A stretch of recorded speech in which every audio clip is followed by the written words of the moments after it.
एक संत अन्नक्षेत्र चलाते थे। उनके यहाँ आश्रम में सुबह सुबह जो कोई भी आ जाए उसको भोजन मिलता था।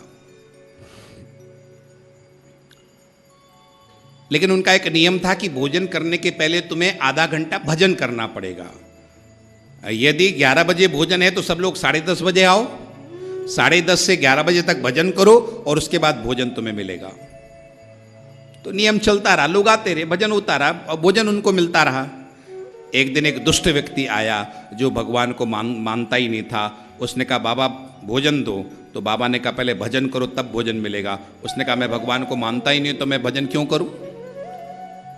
भगवान को जब मैं मानता ही नहीं हूं, मैं नास्तिक हूं, मैं भगवान को नहीं मानता हूं, इसलिए मैं राम राम नहीं कर सकता, भोजन देना हो तो दो। उसने कहा यदि तुम भजन नहीं करोगे तो मैं तुम्हें भोजन नहीं दे सकता हूं, मेरा नियम है ये। वो चला गया। रात्रि में जब ये सोए तो रात्रि में इनका नियम था, इनका ऐसा दिव्य भाव था कि भगवान इनके साथ लीला करते थे।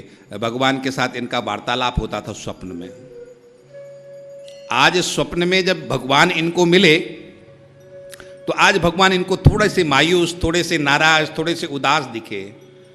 तो स्वामी जी ने, संत ने पूछा प्रभु क्या हुआ, आज आप थोड़ा सा उदास हो, थोड़े से नाराज हो, थोड़े से मायूस हो, क्यों, क्या बात हुई? कहा आज तुमने हमारे एक भक्त को भूखा लौटा दिया। कहा कौन सा भक्त? अरे कहा वही जो मेरा नाम नहीं लेना चाहता था। तो संत ने कहा भगवान वो आपका नाम लेने के लिए मना कर रहा था, मैं उसको भोजन कैसे दे देता? भगवान ने कहा एक बात बताओ वो कितने साल का है? कहा भगवान यही कोई 40 साल का होगा। तो भगवान ने कहा इस 40 साल में उस दिन उसने एक दिन आपसे भोजन मांगा और आपने उसे भोजन नहीं दिया। क्यों नहीं दिया? कि वो मेरा नाम नहीं लेता है और मैं 40 साल से उसे जानता हूँ, वो मेरा नाम नहीं लेता। 40 साल से मैं उसको भोजन दे रहा हूँ कि नहीं दे रहा हूँ? मैं 40 साल से उसको भोजन दे रहा हूँ कि नहीं दे रहा हूँ? दे रहा हूँ। तो जब मैं भोजन दे सकता हूँ तो तुम्हें भी भोजन दे देना चाहिए था। अन्न क्षेत्र सबके लिए है। परमात्मा की, हाँ परमात्मा सबके लिए समान है। आप असमान हो सकते हो लेकिन वो परम तत्व महादेव वो सब के लिए समान है। कोई उसका नाम ले और चाहे कोई न ले, लेने वाले पर भी कृपा है और नहीं लेने वाले पर भी कृपा। ये प्राण किसका है? ये वायु किसकी है? महादेव की है। महादेव यदि प्राणवायु बंद कर दे तो कोई जीवित रह सकता है? नहीं रह सकता है। लेकिन महादेव ऐसा नहीं, महादेव सबको समान कर दे। तो ये भगवान की विशेष कृपा है, सामान्य कृपा है, ये सब पर बराबर है। कोई उनका नाम ले, कोई न ले, कोई माने न माने, भक्त है अभक्त है, पशु है पक्षी है, कोई भी हो, सबके लिए सामान्य है कि परमात्मा ये पांचों तत्वों की व्यवस्था सबके लिए समान करते हैं। लेकिन एक विशेष कृपा होती है।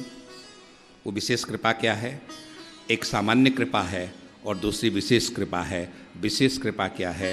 विशेष कृपा उनके जीवन में घटती है जिसकी शरणागति परमात्मा के चरणों में होती है, जो परमात्मा को समर्पित है। ऐसे व्यक्ति के जीवन में वो विशेष कृपा का प्रादुर्भाव होता है। विशेष कृपा का क्या फल है? विशेष कृपा का फल है कि आपके तीनों तापों की निवृत्ति हो जाती है, आपके पंचकोशों का वहाँ पर समापन हो जाता है, आपके पांचों प्रकारों का क्लेश का समाप्त हो जाता है, आपके तीनों कर्मों का वहाँ पर तीनों कर्म जल करके खाक हो जाते, बिल्कुल विशुद्ध हो जाते हैं। परमात्मा अपना आनंद स्वरूप उनको दे देते हैं, परमात्मा अपनी भक्ति उनको दे। ये विशेष कृपा का लाभ। ये विशेष कृपा किसको मिलती है? अनन्यास चिंतयन्तो माम ये जना पर्युपासते तेषां नित्याभियुक्तानां योगक्षेमं वहाम्यहम्। भगवान ने कहा था अनन्यास चिंतयन्तो माम, अनन्यता पूर्वक, यानी मेरे अलावा जिसका कोई और आधार नहीं है उसके ऊपर विशेष कृपा होती है। आप लोग महाकाल दर्शन करने जाते हो कि नहीं? महाकाल में जाते हैं ना दर्शन करने के लिए, है ना? अब वहाँ सामान्य नियम क्या है?